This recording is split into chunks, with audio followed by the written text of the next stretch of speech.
નમસ્કાર દર્શક મિત્રો, @ગુજરાતમાં આપણું સ્વાગત છે। આજે આપણે વાત કરવા જઈ રહ્યા છીએ એક એવી ઐતિહાસિક નિર્ણયની કે જેને માત્ર ગુજરાતને જ નહીં પરંતુ સમગ્ર ભારતને વૈશ્વિક ખેલના નકશા પર સૌથી તેજસ્વી બિંદુ તરીકે સ્થાપિત કરે છે। વર્ષ 2030માં સમગ્ર વિશ્વના 74 દેશોની નજર ભારતના ગુજરાતમાં આવેલા એક જ શહેર પર ટકી જશે અને એક જ અવાજ ગુંજી ઉઠશે, વેલકમ ટુ અહેમદાબાદ। શું તમે કલ્પના કરી શકો છો કે અત્યાર સુધીમાં બહોળી રીતે ઓસ્ટ્રેલિયા, ઇંગ્લેન્ડ, કેનેડા જેવા દેશો કે જ્યાં કોમનવેલ્થ ગેમ્સનું યજમાન પદ મળતું હતું, તે હવે આ વારસો આપણા ભારતના હાથે આવ્યો છે। જી હા, અને એ પણ ગુજરાતની ધરતી પરનું અમદાવાદ શહેરને। આ માત્ર ગેમ્સ નથી, આ છે રાષ્ટ્રનો ગર્વ, આ છે ભારતનો વૈશ્વિક ખેલોત્સવ અને આની સાથે જ આ છે અમદાવાદનું સદીઓથી સૌથી મોટી ક્ષણ। કારણ કે એવા સમાચાર સામે આવે છે કે 2030માં કોમનવેલ્થ ગેમ્સનું યજમાન પદ હવે સોંપાયું છે ભારતના ગુજરાતમાં આવેલા અમદાવાદને। કોમનવેલ્થ ગેમ્સની 100મી વર્ષગાંઠ અને એનો મહોત્સવ હવે આયોજિત થવાનો છે। એવા રિપોર્ટ સામે આવ્યા છે કે બુધવારે કોમનવેલ્થ ગેમ્સ ખેલ મહાસભાની બેઠક યોજાઈ હતી, જેમાં ગુજરાતના અમદાવાદ શહેરને વર્ષ 2030નું યજમાન પદ સોંપવાની સર્વાનુમતે ઔપચારિક જાહેરાત કરાઈ હતી। ગુજરાતના નાયબ મુખ્યમંત્રી હર્ષ સંઘવીના નેતૃત્વમાં રાજ્યનું એક પ્રતિનિધિ મંડળ સ્કોટલેન્ડના ગ્લાસ્ગો ખાતે પહોંચ્યું હતું અને તેમની સાથે કેન્દ્રીય ખેલ અધિકારીઓ અને કોમનવેલ્થ એસોસિએશન સાથે સંકળાયેલા અધિકારીઓ પણ હાજર હતા। આ અંગે વડાપ્રધાન નરેન્દ્ર મોદીએ પોતાની પ્રતિક્રિયા આપી છે। તેમણે સોશિયલ મીડિયા પર પોસ્ટ કરીને જણાવ્યું કે કોમનવેલ્થ ગેમ્સ 2030નું યજમાન પદ ભારતને મળ્યું છે, જે જાણીને ખુશી થઈ છે। ભારતવાસીઓ તથા દેશની સ્પોર્ટિંગ ઇકોસિસ્ટમને અભિનંદન। આપણા સહિયારા સંકલ્પ અને ખેલદિલીની ભાવનાએ હવે ભારતને દ્રઢ રીતે વૈશ્વિક રમતના નકશા પર મૂક્યું છે। વસુધૈવ કુટુંબકમની ભાવનાઓની સાથે અમે આ ઐતિહાસિક રમતોને ભારે ઉત્સાહની સાથે ઉજવવા માટે સજ્જ છે। અમે વિશ્વને આવકારવા માટે સજ્જ છે।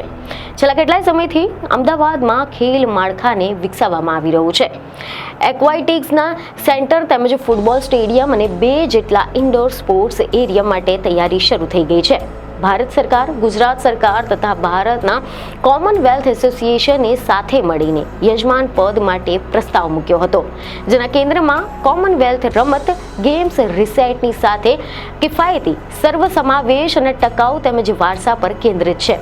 મહત્વનું છે કે આના પહેલા 15મી ઓક્ટોબરના રોજ કોમનવેલ્થ ગેમ્સના કાર્યકારી બોર્ડે યજમાન પદ માટે અમદાવાદના નામની ભલામણ કરી હતી, આવી વાત તેમણે જણાવી હતી। એવા સમાચાર સામે આવ્યા કે કાર્યકારી બોર્ડે 15 ઓક્ટોબરે એક નિવેદનમાં કહ્યું કે કોમનવેલ્થ રમતના કાર્યકારી બોર્ડે 2030ની કોમનવેલ્થ ગેમ્સના યજમાન તરીકે ભારતના અમદાવાદ શહેરના નામની ભલામણ કરશે। અને ઉપરાંત ગત મહિને જ્યારે અમદાવાદના નામની ભલામણ કરવામાં આવી ત્યારે કેન્દ્રીય ખેલ મંત્રી ડોક્ટર મનસુખ માંડવિયાએ પણ નિવેદન આપ્યું હતું। તેમણે કહ્યું કે આના પગલે વર્ષ 2036માં ઓલિમ્પિક રમોત્સવને આયોજિત કરવાની મહત્વાકાંક્ષાને પ્રોત્સાહન મળશે। વર્ષ 2036માં ઓલિમ્પિક રમોત્સવ આયોજિત કરવાના કેન્દ્ર સરકારના વિઝનને હવે બળ મળશે। આના પહેલા ભારતે નવી દિલ્હી ખાતે વર્લ્ડ પેરા એથ્લીટ્સ ચેમ્પિયનશિપ આયોજિત કરી હતી, જેમાં 100થી વધુ દેશના 2200 કરતાં વધુ જેટલા એથ્લીટ્સ તેમજ સ્પોર્ટ્સના સ્ટાફે ભાગ લીધો હતો અને આના પછી બુધવારની બેઠક મળી હતી। અને હવે જ્યારે વર્ષ 2030માં કોમનવેલ્થના રમોત્સવને 100 વર્ષ પૂર્ણ થવાના છે, ત્યારે તેનું યજમાન પદ અમદાવાદ પાસે હશે। તમે જણાવી દઈએ કે આના પહેલા વર્ષ 2010માં દિલ્હી ખાતે કોમનવેલ્થ રમોત્સવનું આયોજન કરવામાં આવ્યું હતું।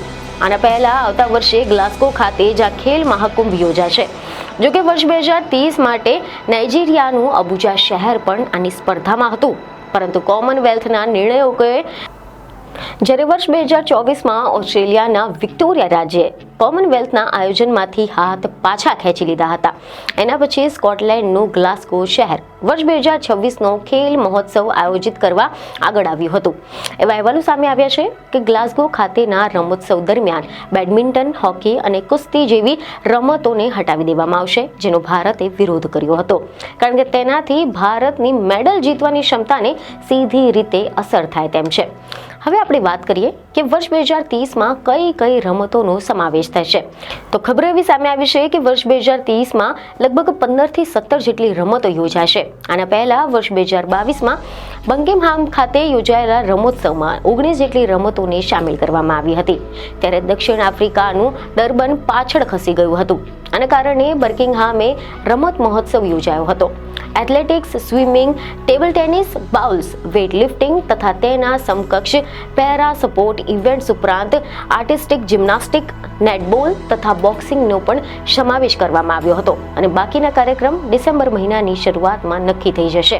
આ સિવાય તીરંદાજી, બેડમિન્ટન, 3x3ના basketball, beach volleyball, T20 cricket, cycling, diving, hockey, judo, rhythmic, gymnastic, rugby sevens, shooting, squash, triathlon તથા કુસ્તી જેવી રમતો પર વિચારાધીન છે. ઓક્ટોબર 2030માં આ રમતોત્સવ આયોજિત થવાનું છે.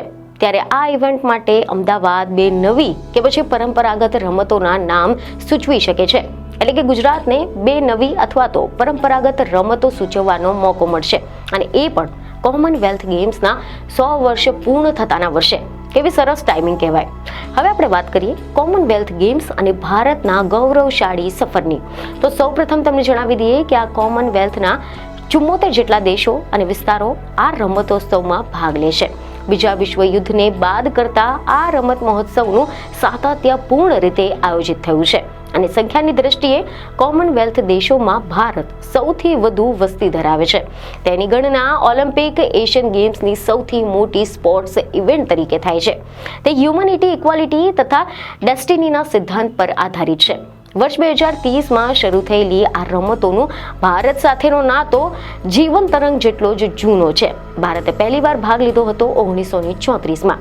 એ સમયે ભારત બ્રિટનનું સંસ્થાન હતું.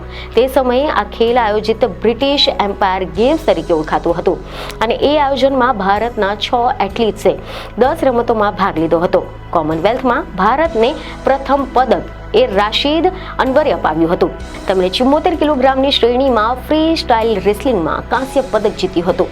કાર્ડિફ ખાતે આયોજિત કોમનવેલ્થ ગેમ્સમાં દોડવીર મિલ્ખા સિંહે ભારતને પ્રથમ વખત સુવર્ણ પદક અપાવ્યો હતો. એ જ સ્પર્ધા દરમિયાન લીલા રામ નામના પહેલવાને 100 કિલોગ્રામની શ્રેણીમાં ભારતને ગોલ્ડ મેડલ અપાવ્યો હતો.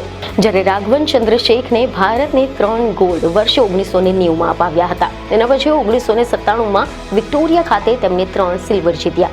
ભારત અત્યાર સુધીમાં કોમનવેલ્થ રમતોમાં 500થી વધુ પદક જીતી ચૂક્યું છે અને દર 4 વર્ષે દેશો બદલાય છે, પરંતુ ભારતની હાજરી અને પ્રતિભા સતત વધતી રહી છે.